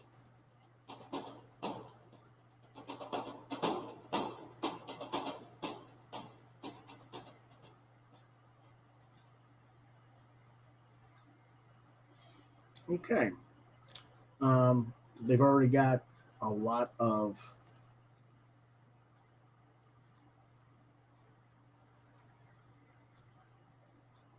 the it's been fun. They've added page content. They're adding a spot glass cover. There's going to be inside cover art because there's no doubt in my mind he's going to hit his 32,000. Even we got a month to go still on this one. They're going to have a lot of stretch goals on this. He usually does. For $10, you can get the PDF. For $25 or more, you get the PDF print copy, a PDF, and the Kickstarter exclusive. Pardon me. Watercolor print. Let's see where the print is real quick. If they show it, print, that would be this print right here, where she's got her costume all tore up. There, pretty cool. You can get the complete journey, Chapeltown, Dark Star, Zephyr, and Battlefields, and in fact, that's what I ordered.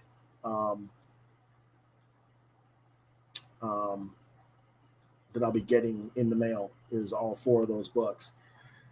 So I'll be able to share those with you guys soon, and we can take a look at them before you make your decision on that. And we will return to this particular thread campaign.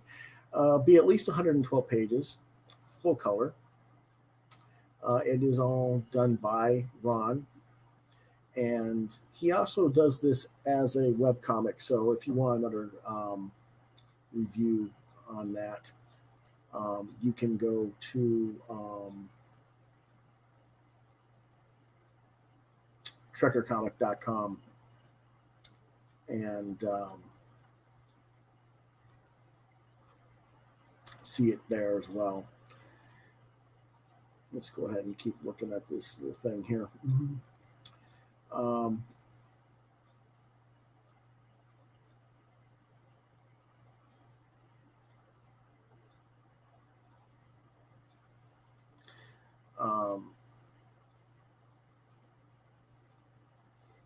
I guess they go to a remote moon and they encounter a creature out of their worst nightmares. To survive, they must track it down and kill it or be killed. But soon it's an open question as to who is the hunter and who is the hunted. Again, this is a self-contained story. You don't have to get the other four to read this one and know what's going on. The story art, like you said, are already done. That's because he does it on digital comics first, and then puts it in the books. He'll have extra pages and stuff like that as well, depending on what people fund it. You get the digital and the print.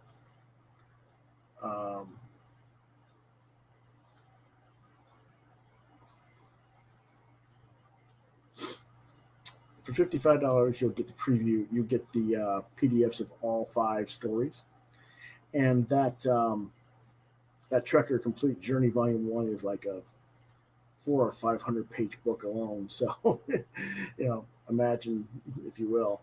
For $25, you get the print copy of the book, the PDF, and that print, that watercolor print that was shown.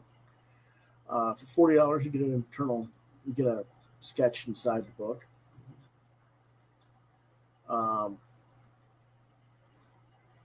Available for retailers only. Retailers, hey, $40 gets you 5 copies of the book. That's really not bad. Because you guys got to be selling that. And, he's going to give it to you for $45. That's $8 a book. When he's usually selling for $25, I think he's giving you guys a great deal there. So if you're a retailer, order that and pimp it. I think it's worth it. It's a book that you can sell to any science fiction fan. And I don't want to get into the whole SJW thing. Yes, the lead character is a lesbian. Yes, she does have a female lover. So what? She's actually, I think she's bisexual because she's had male partners in earlier segments of the stories. But right now she has a female companion. If that bothers you, okay, then don't buy it. But he's not SJWing it. That's just something that organically grew out of the story from early on. You can get the hardcover of the Complete Journey Volume 1 and this book for $80. With the sketch, $95. Branded.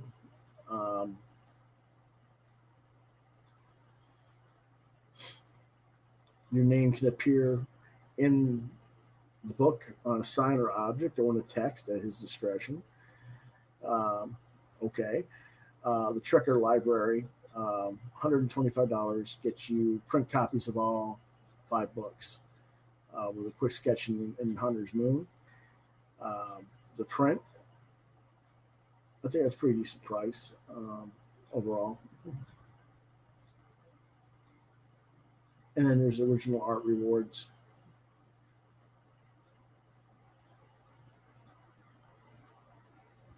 As well.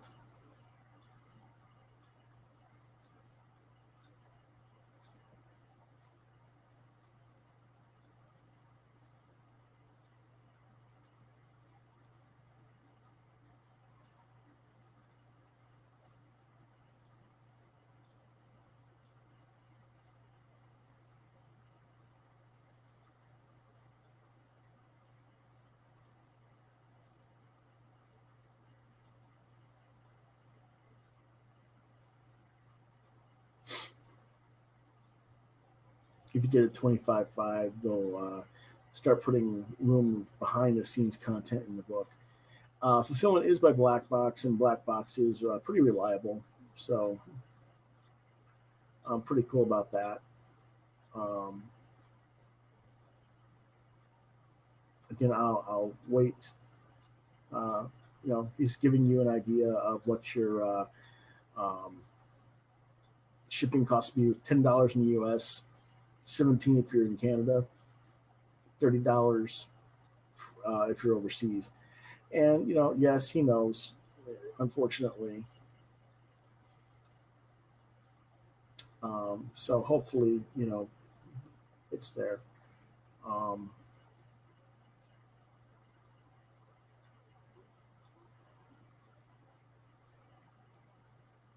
and he's showing you where the money's going here. Printing is about a third of it. Fulfillment is another third. Paid help paying is colorist, like you said, it's another 16%. Fees and all the expenses of paying Kickstarter, their cut, paying your taxes, paying your business expenses, other than printing and shipping. About 15% with wiggle room of 6 in case things go up and down with prices. But there you go. So we'll see. But it's been really well done, and this is another book I will back. I just haven't backed it yet. So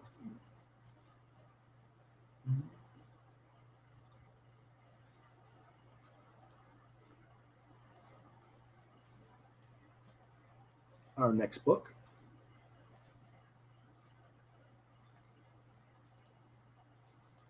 is Mayhem, the collected edition. I have backed this one. It's got 5 days left, and it's well over their original goal. They only had like a $350, $370, $388 goal, and it's 3,000. They got almost 3,800 already. There's 67 backers with 5 days to go.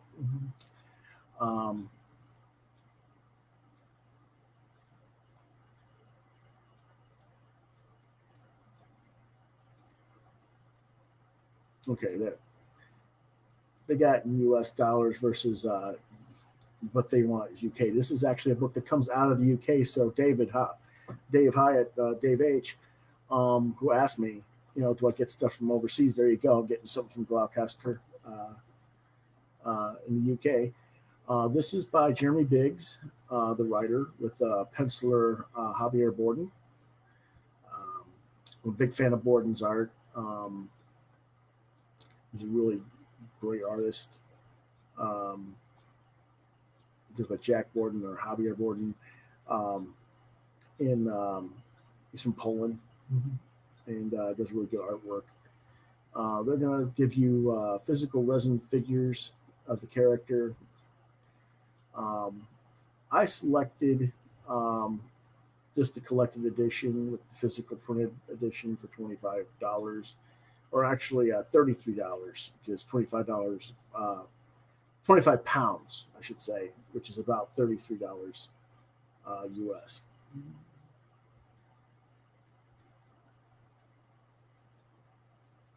Digital only is 17.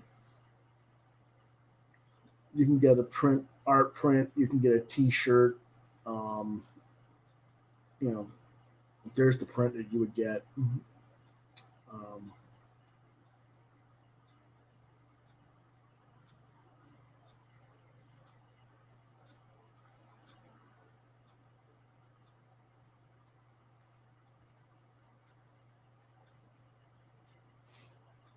It's an A4 volume, which means it's a bigger book than normal. A4, I believe, is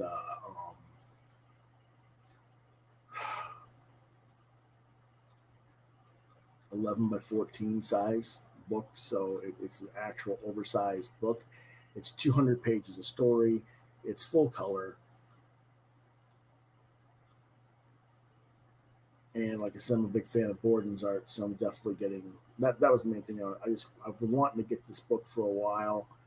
It was printed in Europe first, and this is the first time it's been available that I know of in the States. So I'm looking forward to that. There's a T-shirt design that they got for sale. Here's some of the art prints.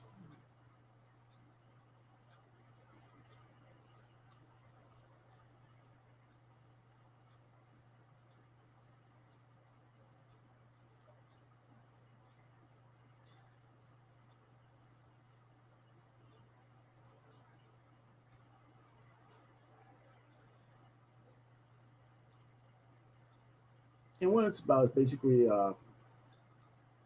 think about your typical um, anime alien invasion, and you gotta get the mecha robots to fight the aliens type thing. And so it's not like it's a big original concept or anything.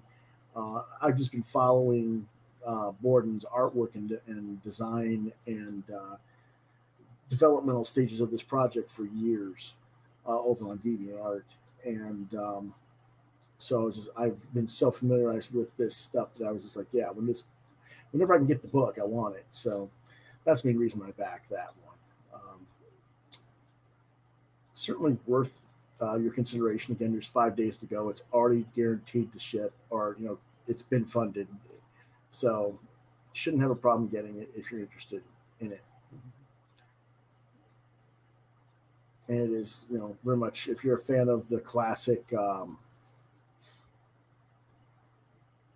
Gotcha Man, Battle of the Planet stuff, if you're a fan of the Evangelion or some of the other type of anime, where it's mechas versus demons, monsters type thing, this might be your jam. So go ahead and give it a shot.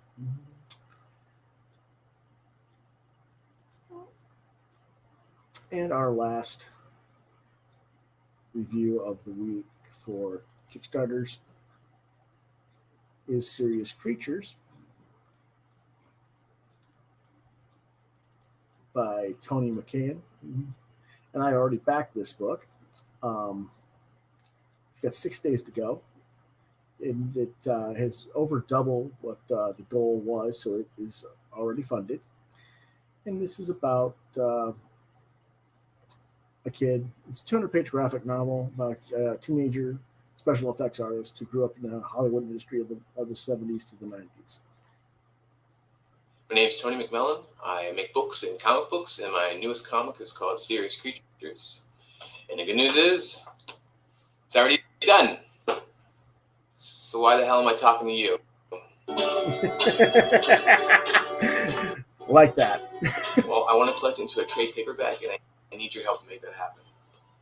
I'm the guy responsible for the novels Nefarious Twit and Augment Forth and the comic book Lumen. And the thing with Serious Creatures is I've made 6 issues, which complete the story arc called Never Been to California, and the thing keeps selling out. So instead of reprinting all the single issues, I want to collect it all into one big snazzy trade paperback. Serious Creatures is the story of Bobby Feckle. Bobby Feckle is a 14-year-old kid who becomes a special effects artist working in Hollywood. So imagine that. You're 14 years old, you wander onto a movie set, you bring your art portfolio with you, and you come across a special effects artist working there. He takes a look at your art portfolio, he says, "Kid, you should be working with me." And it sounds like a fairy tale, right? But that's actually pretty close to the real story, what happened to a couple different guys in the 70s and 80s. Guys like Rick Baker and Rob Bottin especially. Rob Bottin is a special effects artist behind films like John Carpenter's The Thing, The Howling, RoboCop, Total Recall. And he started as a 14-year-old kid, being an apprentice for Rick Baker. And so my character's story, Bobby Feckle, is loosely inspired by the legend of Rob Bottin's career. So Bobby Feckle becomes an apprentice for Jack Barber after meeting him on the set of Finn, which is a thinly veiled analog for Jaws.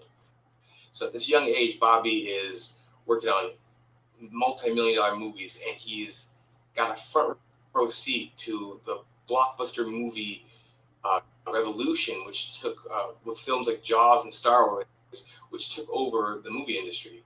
And so through the 70s, 80s, and 90s, Bobby is right there creating the special effects which fuel this revolution in filmmaking.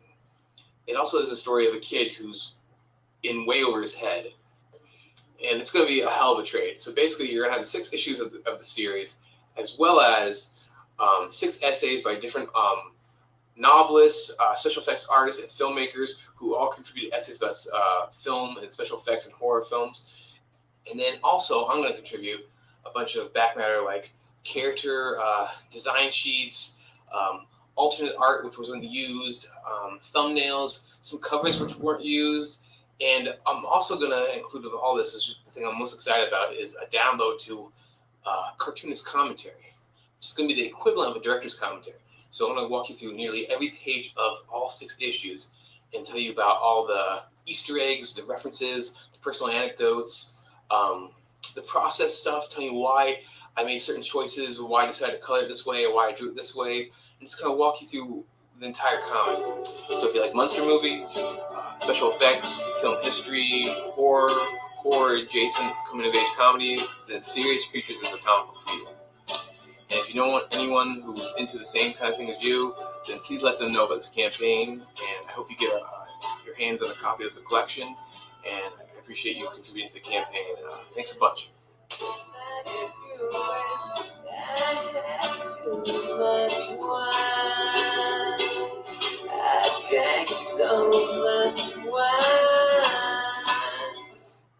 And again, now it's Tony McMillan.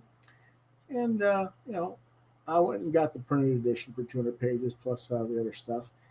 You get the digital edition of this book, the printed edition. You get the cartoonist commentary booklet. You'll get the Bounce House art book and a tone art book digitally as well. There's other stuff that you can get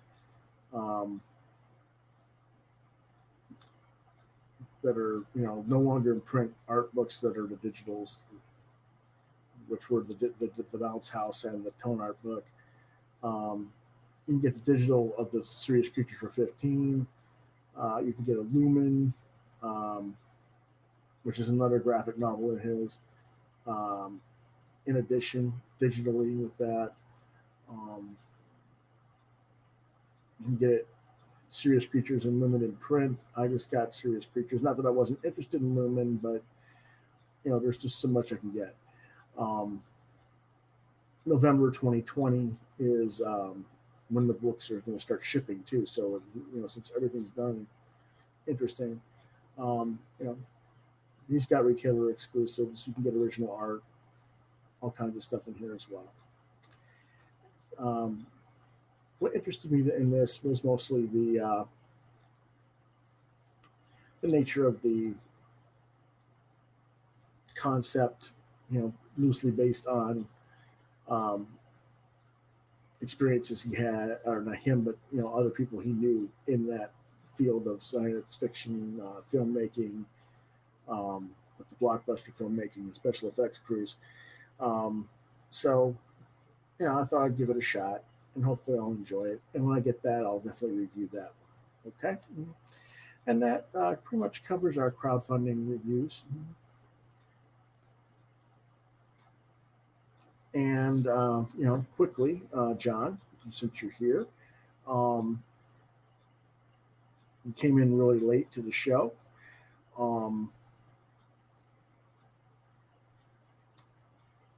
Mark Andrew Smith made some comments back and forth with me about things they're going to be doing with the changing of the channel, because I'm going to be taking away a lot of the weekly reviews on the books, and trying to get more guests on the show and stuff like that. Those are things that you want to see since you're here before I sign off for the night. Things that I haven't done on the show that you want to see something of.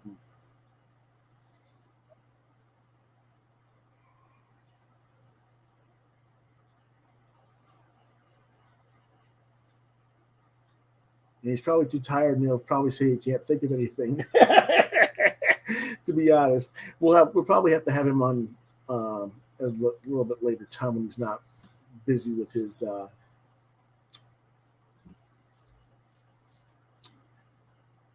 think of the word rehearsals and stuff for the stage program.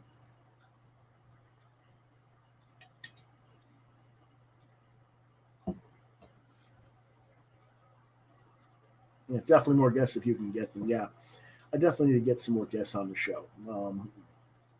And again, I'm going to try and get some of the people that I did Kickstarters, show them up. Try and get Ron Randall back on the show when I open the box set of Trekker. Maybe we'll see what's what. Talk to some of these guys about their projects if we can. I've talked to a few other people. I can't say who yet because we haven't officially scheduled things, but we're going to try and get it so that I have at least one guest a week.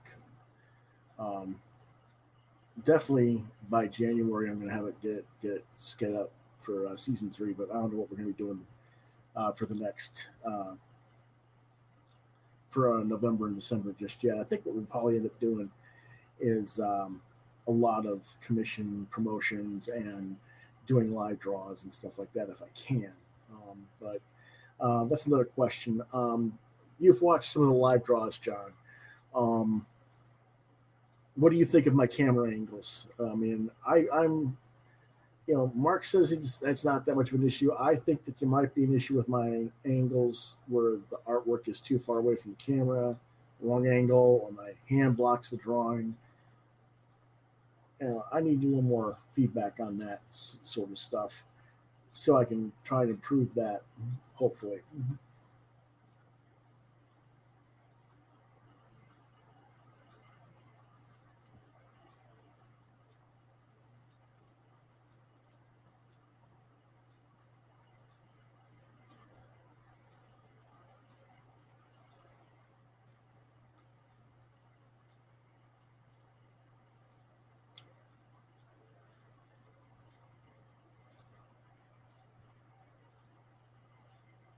Just waiting on a response from John real quick.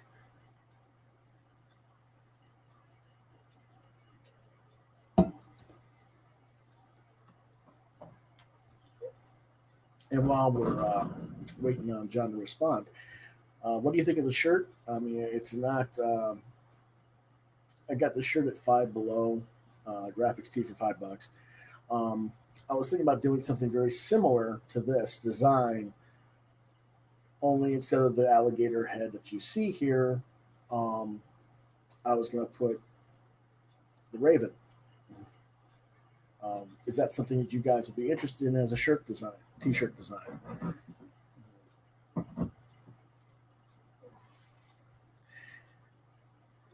Yeah, the overhead shots. Yeah, I'm. That's what I want to try and get, but I don't know. Again, I'd understand if that wasn't financially possible. That's the thing. I would love to see people, send me the money, commission me to do this stuff, and I can go buy the damn camera. That would be the best thing, I think. But yeah, that was what I was saying earlier. Okay, yeah. I'm thinking about putting this on Spreadshirt or Teespring. I don't know yet. But doing t-shirts and mugs and stuff like that. Let me look at something real quick here if I can. I've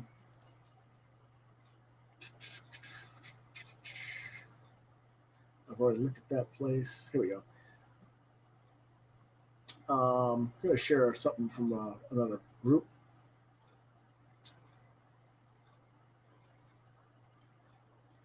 This is Cartoonist Kayfabe. And, this is one of the YouTube channels I like to watch. Ed Pisker, who you guys might know from the X-Men Grand Design from Marvel. He did that. Jim Rugg, I just reviewed his Street Angel earlier today on our first episode of Booktober. So, you know who those guys are. And this is their shirts that they're doing. I'm going to show a little bit more here. You can get different designs like that. I was thinking about doing my own designs. I don't know yet exactly which ones I'm going to do. But yeah, this is, the kind of thing with the shirts. And let's kind of go back to the home. The prices are a little bit high, I think. But then again, that's what happens when you get to these type of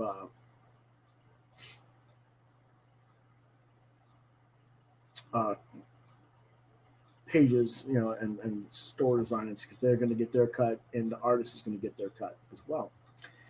So, are you guys willing to pay $24-25 for a shirt or $40 for a hoodie that has my artwork on it, or a baseball cap or something like that with this stuff with my figures?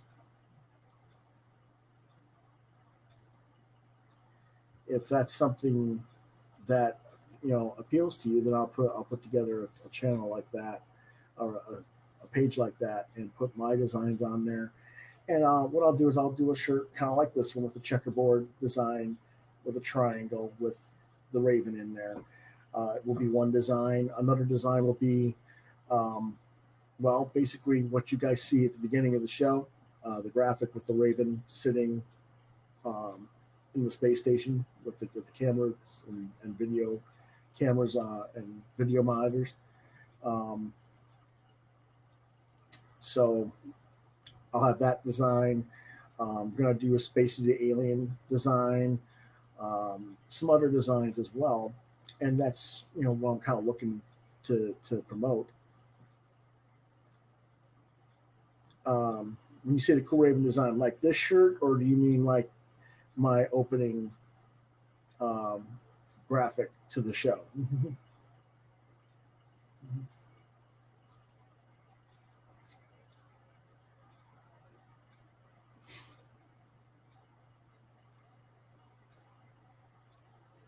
Because I'm thinking about doing that. I'm thinking about doing other things as well. But we're gonna, have that. I'm thinking about putting. I don't know. Let's take a real quick look again here. They have the cartoonist K. Either one, cool. Let's take a quick look here. I was thinking about putting his cartoonist kayfabe. It's a nice snapback baseball cap. It has a size chart on it and stuff like that.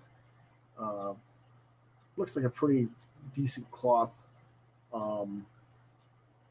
baseball cap.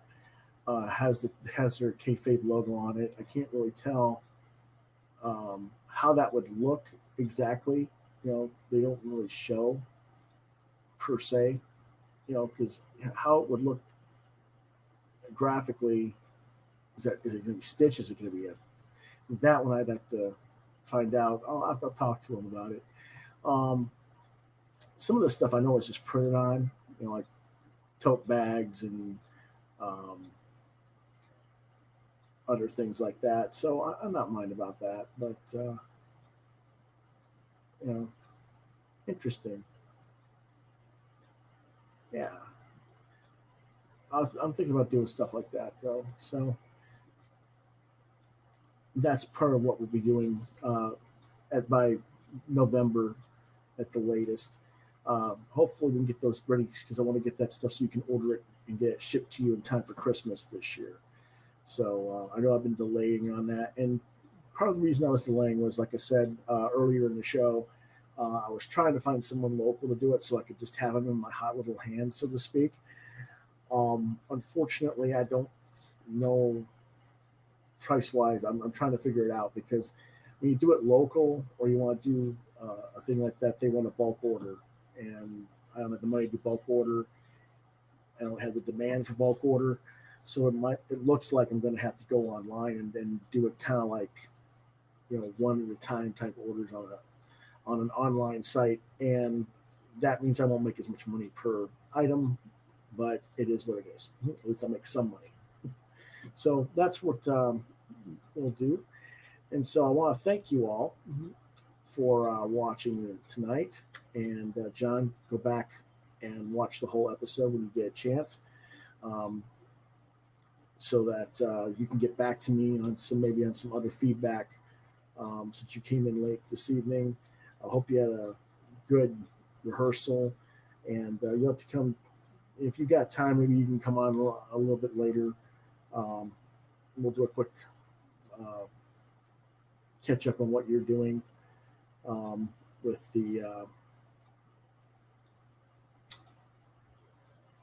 your stage play work and stuff like that. Okay, so if you want to reach me,